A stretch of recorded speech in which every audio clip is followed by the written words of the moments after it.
PTE Computer and Test Room. Frequently asked questions. Hi, I'm Kaya from E2 Language.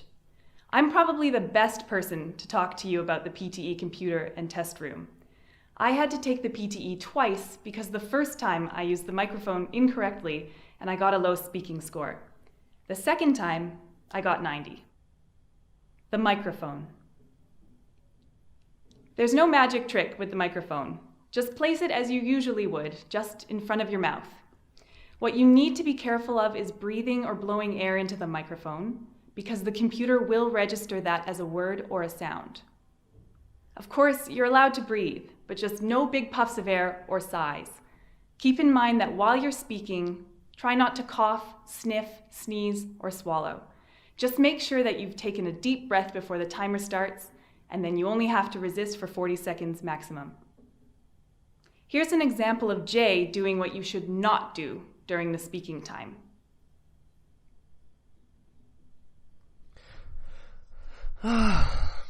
Suppose you're on a game show and you're given the choice of 3 doors. Behind one door is a car. Behind the others, goats. Goats? That's a bit weird. You pick a door, say number 1, and the host, who knows what's behind the doors, opens another door, say number 3, which has a goat. He says to you, do you want to pick door number 2? What? What is this about?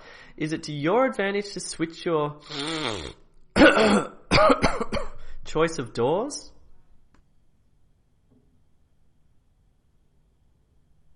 He sighed, puffed, coughed, sneezed, and sniffed.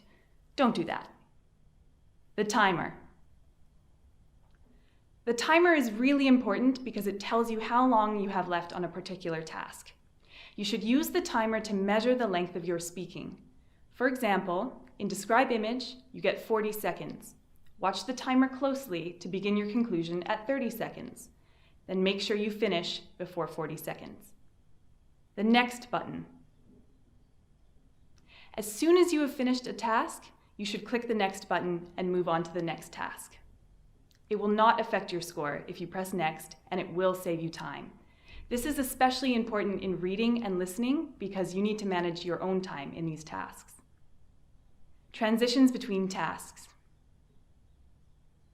You need to know the format of the test because there are no transition slides between the different tasks. In other words, the PTE does not tell you what's next. You need to know what's coming next, and you need to know what each task will look like. The erasable notebook. A lot of the PTE tasks require you to take notes. You take notes on the erasable notebook that you receive at the beginning of the exam. It's simply a plastic-coated notebook, and you can write on it with an erasable pen. Make sure your pens work before you start the exam. And try to take notes neatly because it's easy to scribble and this may make it hard for you to read your own writing. The other people in the room. Yes, in the speaking section of the test, there will be other people speaking as well. It is a little distracting, but it's a situation that happens in real life too. All you need to do is concentrate on your computer screen. Don't concentrate on the other people. If they are too loud, then you can raise your hand and notify the PTE invigilators. The PTE invigilators. Remember, if you have any problems throughout the test, you can always ask the PTE invigilators. When I took my test, these people were extremely friendly and helpful. E2 Language. For free practice materials and methods that work, sign up to e2language.com.